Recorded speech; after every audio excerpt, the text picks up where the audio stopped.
that away, up, boom. Switch in, push kick. While coming.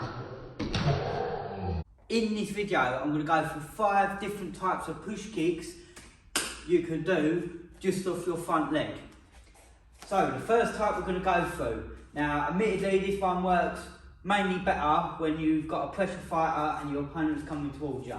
So from there, we're going to have no setup at all. Nothing, no stepping with either leg. We're just going to pick the knee up and thrust out. So you imagine if Bob was marching towards me, from there, it's just up and straight out.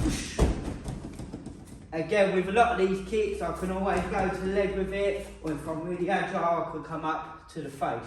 But mainly, for push kicks, if you want to push someone away, aim for their chest. So they come in. Now, as you see what I'm doing with Bob, you can do this if you're in range. So if I'm in range like this, from there, I can just come up, boom, straight out. So number 2, this one is if I want to make up just a little bit more distance, yeah? So I like to call this more like a sort of a pendulum push kick. So from here, I'm going to replace this back leg with this front leg to step me in that little bit closer, up and kick. So if I'm that little bit further out, I could step in, boom, up the kick, step back down to where that leg was, and then back out. So from here, step in, kick, step down, back. Again, in, up, kick, down, back.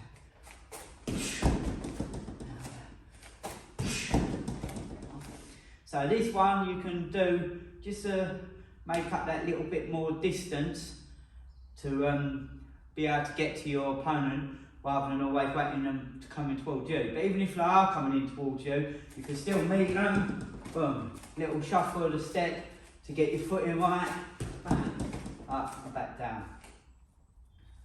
So that leads me on to the third one. The only slight problem with the one we was just doing is that visual little step. So if you're fighting someone who's like exceptionally good and they see that little step in, they might realise that you're coming up to do the lead teep. So this one is a little bit more covering up what you're going to do, but similar to the first one. So we're going to lift the leg up, and we're going to hop in and do the push kick. So all together, I'll be out here, I'll lift up, slide in to do my push kick. This one is a little bit harder, it's a little bit more trickier to do, but that's why it's a good one, because like I said, you can catch your opponent unawares with it. So I'll be just out of range, slide in, boom, my push kick. Again, just out of range, slide in, push kick, boom. Again, this is a good one if you're maybe trying to close distance. So it's just like the tie hop, close distance, apart from you're coming up and actually extending that leg out to finish the push kick. So again, we're outside, we're out of range, up, boom. Now, as a quick little added bonus, if you want, you can join these two together. So you can pendulum step and then hop up. So with that one, pendulum step, hop up. I didn't even plan to put that one in, but that's just another little bit of tricky fancy footwork. So if you're finding it hard just to shoot straight off, you can always do the pendulum and then come in and shoot off. So that leads me on to number 4. Now this is personally one of my favourite ones. Now we're going to use the switch to set up the lead leg push kick. So from here, you switch in, push kick. So here like this, do the switch, boom, push kick. The reason why I like this one so much is I try and get my switch roundhouse kick and my switch knee all to look the same as my switch push kick. The reason why is because that way they don't know what one's coming, but as well, you can make up your own mind halfway through. Yeah, if I was to go for a switch knee and I switch and he steps backwards straight away, then I know I could just come in and extend with a push kick. If I do a switch roundhouse kick, and I notice he keeps checking every time I switch roundhouse kick, And after that, I'll switch round, come in with a push kick.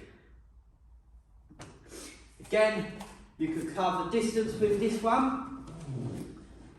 So if I'm quite far out, I can switch it in, boom, come up and drive to cover distance.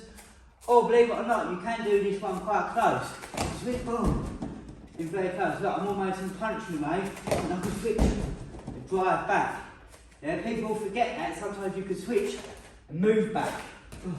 It's a lot more sort of complicated, but you can switch to create distance, to step back slightly. So I've been really close, switch, step back.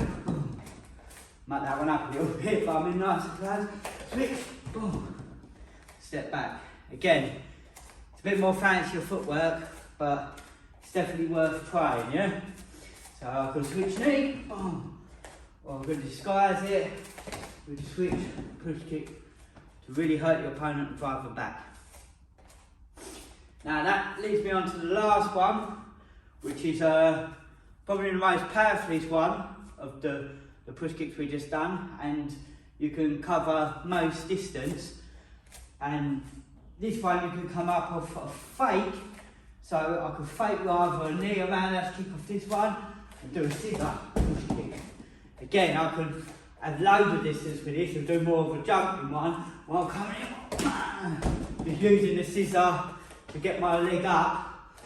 So again, come here, or I could use it as a fake, yeah? So go around there, kick, go around there, kick, go up, come in, fake it, thingy, or could you show it? Go from there, come up, fake it. Again, I must admit, I do like this one. It's a little bit more riskier, because if you don't land it, you can be a little bit out of position. But again, it's just a beautiful one. It looks cool, and you can get a lovely bit of power out of it. Really cover up a lot of distance. Bang.